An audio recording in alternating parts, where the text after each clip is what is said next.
En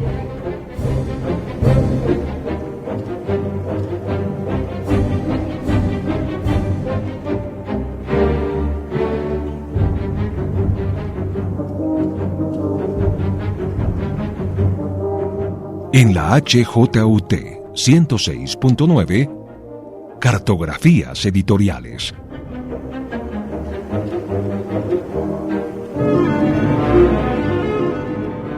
Presenta y dirige María Elvira Jaramillo.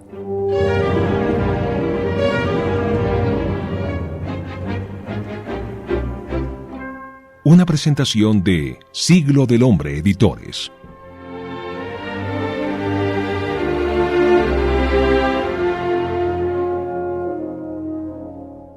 Hola y bienvenidos a una nueva aventura en Cartografías Editoriales Caminando con Siglo del Hombre. La aventura de hoy es un viaje al pasado. Nos iremos 200 años atrás. Pero ojo, siempre con un pie en el presente, desde la mirada de hoy. Digamos que este viaje empieza con una escena bastante común para todos los colombianos. 7 de agosto, sacamos la bandera de Colombia, y la ponemos en la fachada de nuestras casas. Bueno, ¿y por qué es que sacamos la bandera? ¿Sabemos realmente las causas o las consecuencias de la batalla de Boyacá? Este es un recorrido que cuestiona los lugares comunes de la campaña libertadora y que reconoce el papel, la cotidianidad y el origen de las mujeres y los hombres que fueron protagonistas de esta historia. Bienvenidos a una publicación de la Universidad Externado de Colombia. Bienvenidos a una apuesta creativa y divulgativa por comprender la república en la que vivimos. Bienvenidos al viaje del libro 1819, Campaña de la Nueva Granada.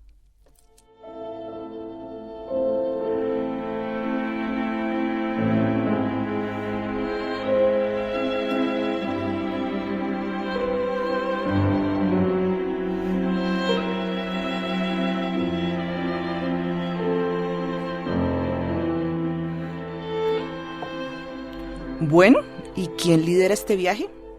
Para este recorrido al pasado tenemos 2 guías, el autor y el editor del libro 1819, Campaña de la Nueva Granada, Daniel Gutiérrez, el autor, y Carlos Camacho, el editor.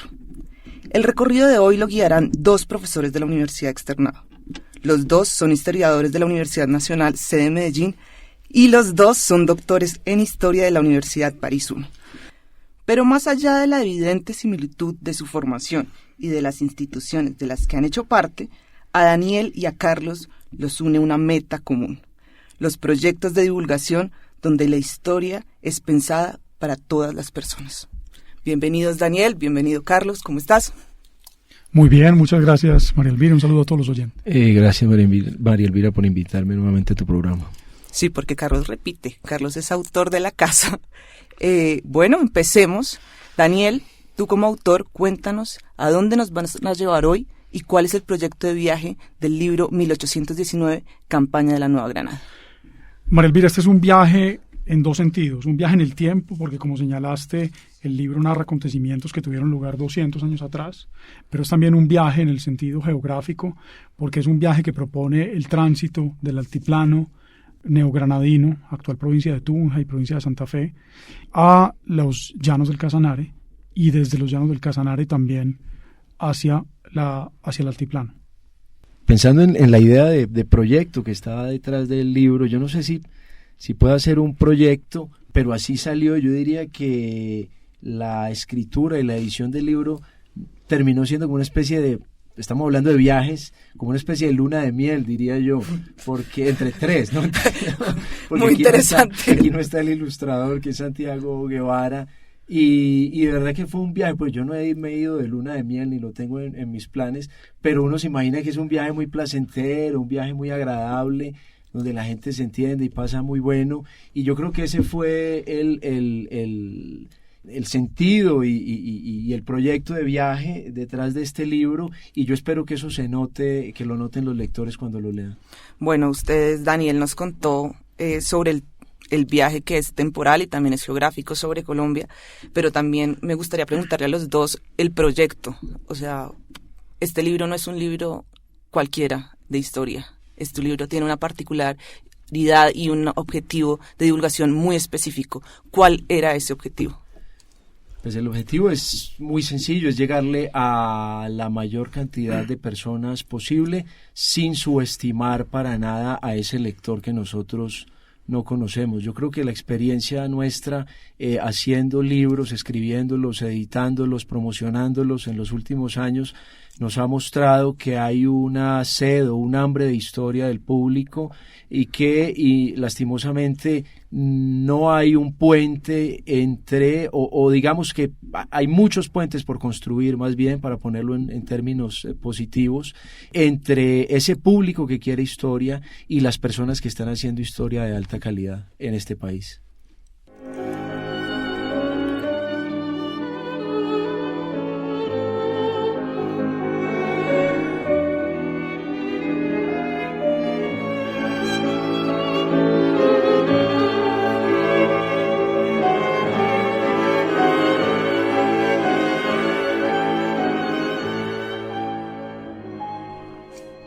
Bueno, hoy el viaje es sobre el libro 1819, Campaña de la Nueva Granada, un viaje en el tiempo, un viaje por la geografía colombiana y un viaje como una luna de miel. Suponemos que fue un proyecto muy bonito donde se lo gozaron mucho. Entonces, Daniel, Carlos, cuéntenos por favor qué echaron en el equipaje todos los días para la publicación de este libro. Pues lo primero que hay en el equipaje es una experiencia que ya comienza a ser larga, de 15 años de investigación de mi parte en el tema de la independencia. Pero para abundar un poco en lo que ya han dicho ustedes dos, esa experiencia se enfocaba sobre todo en la producción de artículos científicos y de libros especializados. Aquí la idea era precisamente cortejar un público amplio y tratar de solucionar en parte, en lo que estaba a nuestro alcance, la gran ignorancia que hay en este país, sin importar el nivel sociocultural, con respecto a los hechos tan importantes que explican además el origen de la República de Colombia. Entonces lo primero es eso, una experiencia de 15 años como investigador en la independencia. Y lo segundo es que desde que vivo en Bogotá, es decir, hace una década, he tenido una relación cercana con Boyacá, a donde he tratado de ir con frecuencia. Y sin esos viajes frecuentes a Boyacá este libro hubiera sido imposible, porque fue precisamente ver los paisajes boyacenses, ver las dimensiones de la cordillera, ver las avenidas que por esa cordillera permiten ir a los llanos, lo que me llevó a ser muy sensible con respecto a esta aventura de 1819. ¿Y tú, Carlos, que echaste la maleta como editor? Pues antes que echar la maleta, yo creo que en este viaje, que ya dijimos que era grupal, lo importante era definir quiénes iban a viajar, y cualquier persona que haya hecho un viaje colectivo sabrá que si no se escogen bien los compañeros de viaje, eso termina convirtiéndose en un infierno muy rápido, porque pues se comparte mucho tiempo, hay que tomar decisiones, es como una especie de vidita en común que si no se conocen bien estas personas o si no se entienden, si no llegan a entenderse bien, se convierte en un problema. Y yo creo que lo primero que echamos antes que el equipaje fue, bueno, ¿quiénes vamos a ser parte de esto? Pues Daniel y yo ya nos conocíamos, pero yo creo que meter a Santiago fue un gran acierto, porque no únicamente es un gran artista, un gran ilustrador, sino que también es una persona muy curiosa, muy inteligente y que dialogó constantemente con nosotros. Entonces yo creo que el primer acierto, o uno de los primeros aciertos del libro, fue escoger ese grupo, sabiendo que no iba a ser un viaje en solitario, sino un viaje grupal. Entonces, Carlos, aprovecho y te pregunto, y pues si me permiten meter en el equipaje una cosa fundamental para cualquier persona que va a leer este libro, y es el uso de mapas y de ilustraciones durante todo la lectura. Cuéntanos cuál era el rol de esto. Yo hablaría de las ilustraciones, dejo a Daniel que hable de los mapas si les parece. Como editor, y bueno, yo creo que también Daniel lo tenía claro como autor, yo quería que el libro fuera ilustrado. Ya sabíamos que queríamos llegarle a un público amplio, sabíamos que queríamos hacer algo nuevo, y sabemos como vendedores, porque de cierta manera somos también vendedores de libros, que el libro muchas veces entra por la carátula, por lo que uno ve en la carátula y por lo que uno lee en la contracarátula. Entonces queríamos no exactamente hacer un cómic, digamos, una novela gráfica, que es otra opción muy, muy válida, muy interesante, pero pues no era nuestro proyecto, pero sí queríamos que tuviera algo de eso, que tuviera unas imágenes muy frescas, muy llamativas, y yo creo que se logró, porque no únicamente no es la carátula y la contracarátula, lectura, sino que el texto va acompañado de imágenes que van dando pistas de lectura. No están ahí por ilustrar, porque sí, porque se vea bonito, sino que hay una relación entre texto e imágenes que refleja todas las conversaciones que nosotros tuvimos entre nosotros y con Santiago, donde había preguntas que iban y venían y una retroalimentación constante que yo creo que se ve en el producto final. Sí, María Elvira, y con respecto a los mapas son muy importantes por una razón muy sencilla, y es que el libro, además de ser una historia narrativa de unos hechos que los colombianos creen conocer, es también una interpretación distinta de esos hechos. Y por eso, en nuestro libro, la geografía tiene tanta importancia. De alguna manera, lo que nosotros hacemos es pasar de un protagonista, que básicamente es una especie de superhéroe decimonónico, que es Bolívar, quien hace todo, decide todo y gracias a quien todo puede llevarse a cabo, a un personaje colectivo que es el pueblo del altiplano, y también a otro personaje muy importante del libro que es la geografía, porque de alguna manera la campaña es precisamente ese tránsito de, en primera medida, una pequeña campaña realista comandada por un coronel del ejército del rey, que es José María Barreiro, que baja desde Santa Fe hacia los llanos del Casanare con el propósito de aniquilar la resistencia patriota, pero después también una segunda expedición que va desde los llanos de Venezuela a los llanos de Casanare y desde allí hasta el altiplano.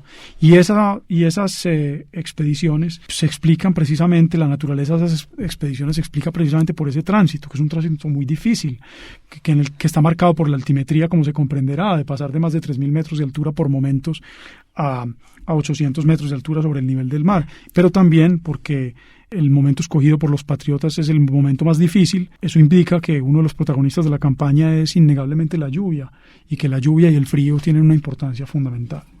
Bueno, tú nombraste uno de los personajes más importantes para empezar a entender por qué 1819 es un año de quiebre en la historia de Colombia. Entonces, para que todos los que estamos escuchando este programa podamos empezar o seguir este viaje, Daniel, me encantaría que pudiéramos hablar de cuáles son esos personajes principales de esta historia, es decir, quiénes eran los criollos realistas, quiénes eran los criollos independistas y por qué es que todos tenemos en la cabeza, pues, que era una batalla entre españoles y criollos. Aquí hay una cosa que hay que decir y es referirse a quienes nos han precedido en esta tarea.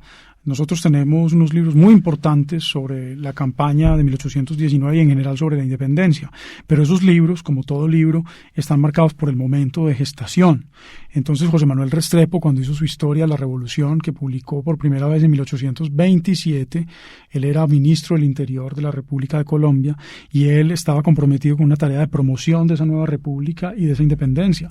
Por lo tanto, cierta simplificación era necesaria para transmitirle un mensaje tanto a la audiencia nacional, por decirlo así, como a la audiencia internacional. Y en esa medida, esquematizar era una muy buena idea. Entonces, oponer españoles contra criollos, que es algo que los colombianos siguen teniendo en mente. Lo que muestran las fuentes, y esto se sabe hace mucho rato y lo sabía el propio Restrepo, es que los ejércitos realistas eran ejércitos en realidad predominantemente americanos, de manera que lo que hubo en esas campañas y en esas batallas fue una oposición de criollos contra criollos. ¿Y cuál era la diferencia entre estos dos grupos, Daniel? Bueno, tenemos una gran cantidad de venezolanos, porque lo que se impone muy rápidamente es un sistema de reclutamiento que, para evitar las deserciones, hace que los venezolanos vengan a resguardar el nuevo reino y a combatir en el nuevo reino, y los neogranadinos van a combatir a Venezuela. Entonces, en parte, digamos, hay una primera indicación de ahí. Lo segundo es que el ejército revolucionario también está compuesto por venezolanos y por neogranadinos. Los venezolanos que vienen del Apure, que vienen de Angostura, actual Ciudad Bolívar, y los neogranadinos que vienen del Casanare, pero el Casanare ha sido una zona de refugio durante 3 años y allí coinciden personas de muy diferentes provincias del antiguo virreinato.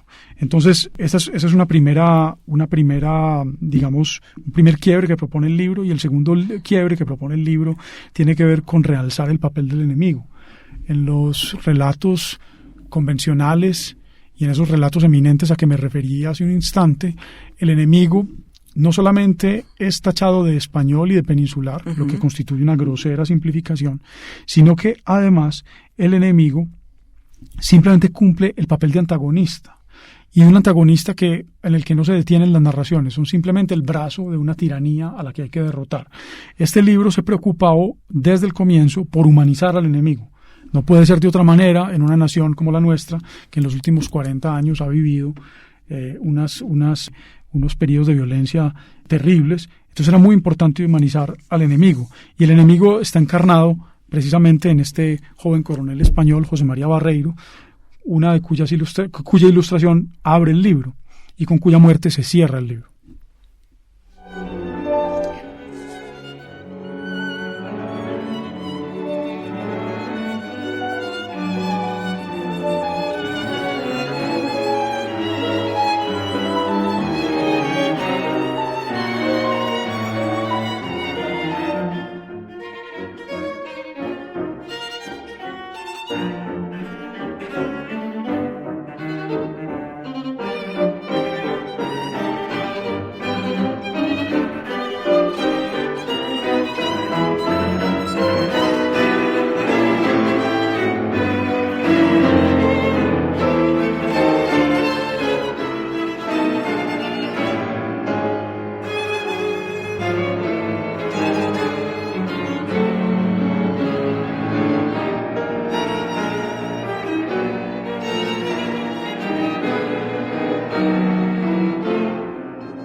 Bueno, hoy estamos de viaje en lo que cada vez más pienso es un viaje obligatorio para todos los colombianos o para todas las personas interesadas en la historia de Colombia y de esta región.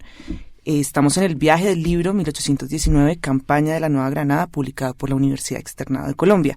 Hoy estamos con el autor del libro, Daniel Gutiérrez, y con el editor, Carlos Camacho. Carlos, es imposible desligar este libro de la universidad y de la producción académica. Entonces, cuéntanos cómo fue el proceso de investigación, de creación, incluso si hubo conflictos dentro de la misma universidad por hacer un libro tan diferente a los que se publican en historia.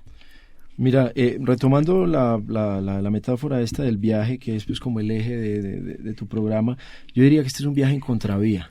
Okay. Sin importar cuál es el itinerario o el equipaje o los que lo hacen, es un viaje en contravía. ¿Por qué razón?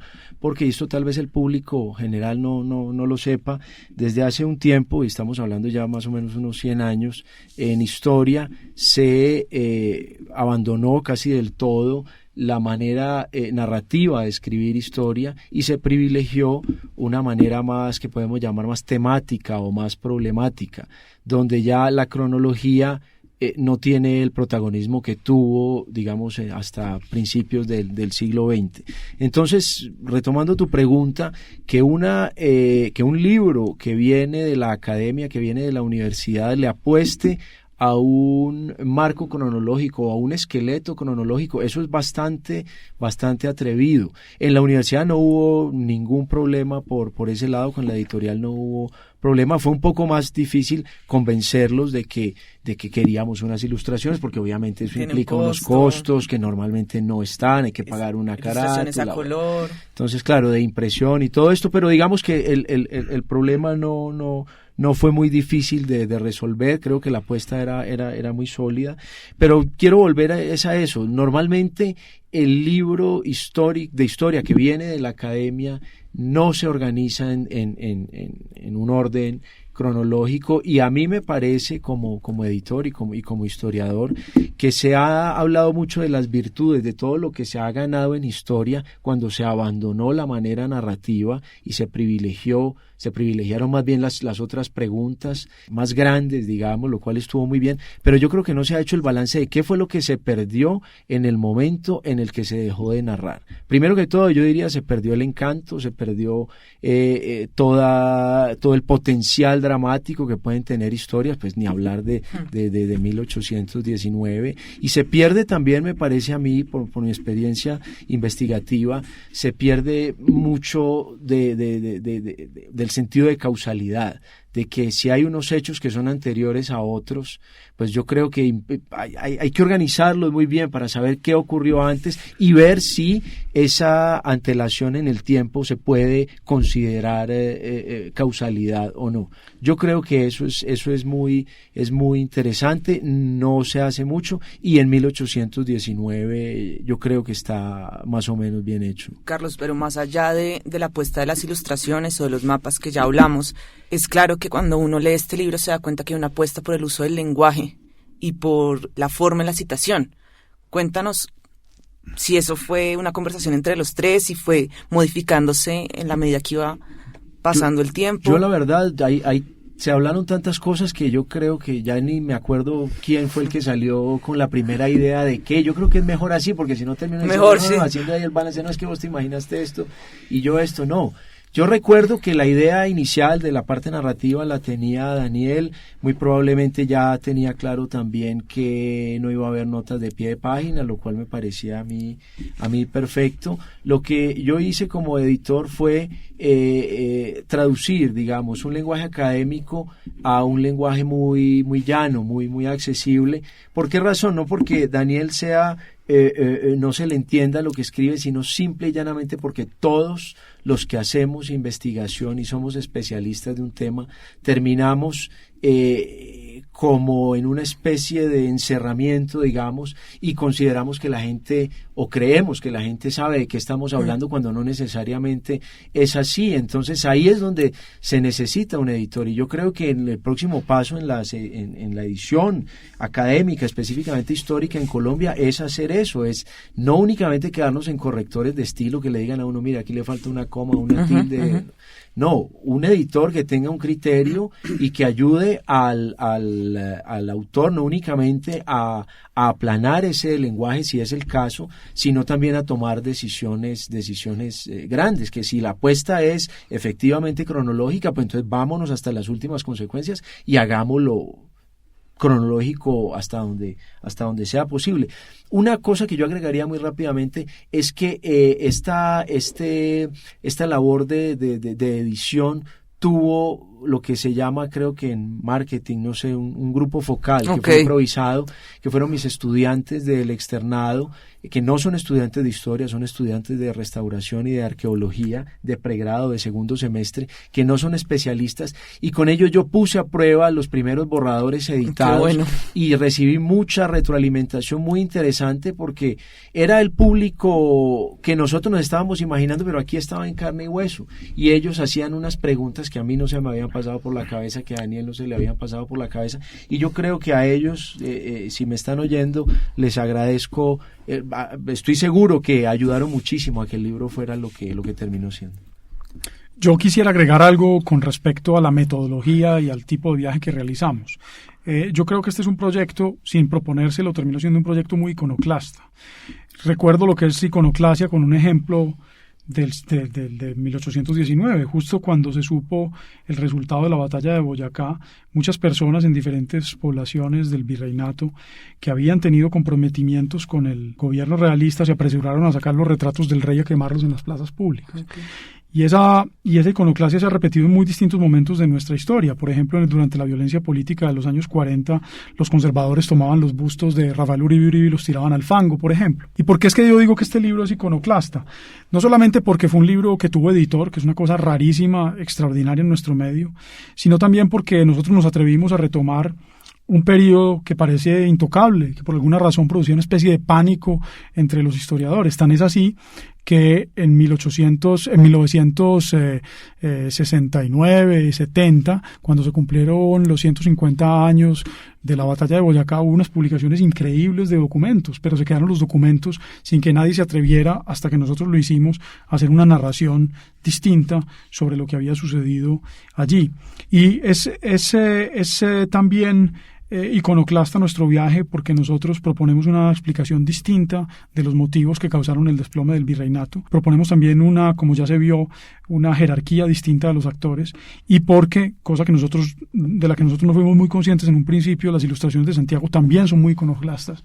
A nosotros en Medellín nos dijeron dos estudiantes de historia de la Universidad Bolivariana que era increíble que nosotros hubiéramos hecho dibujos con crayones gruesos, grasos, a propósito de este momento fundacional de la República.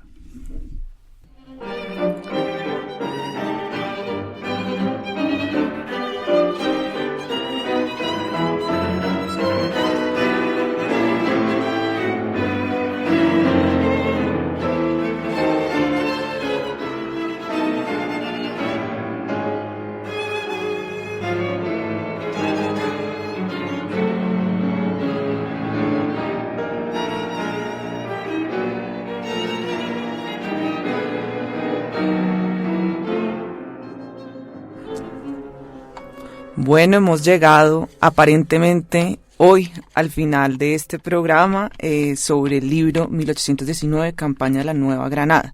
Pero ustedes ya saben, el verdadero viaje termina en una librería con este libro, que cuando lleguen se darán cuenta que tiene una ilustración hermosísima en la portada, que ejemplifica los 3 personajes de esta historia, por decirlo así.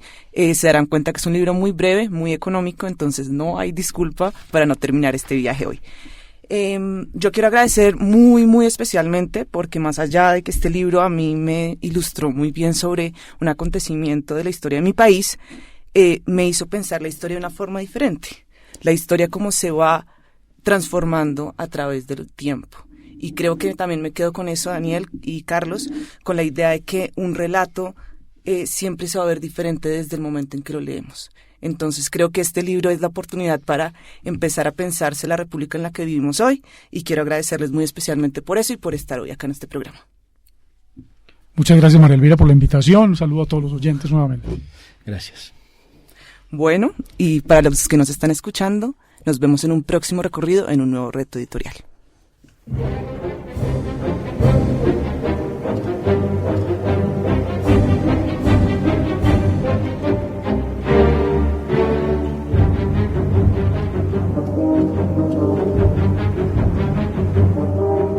En la HJUT 106.9, Cartografías Editoriales.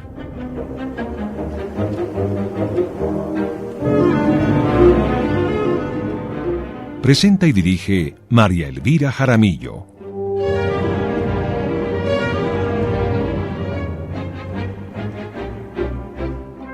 Una presentación de Siglo del Hombre Editores.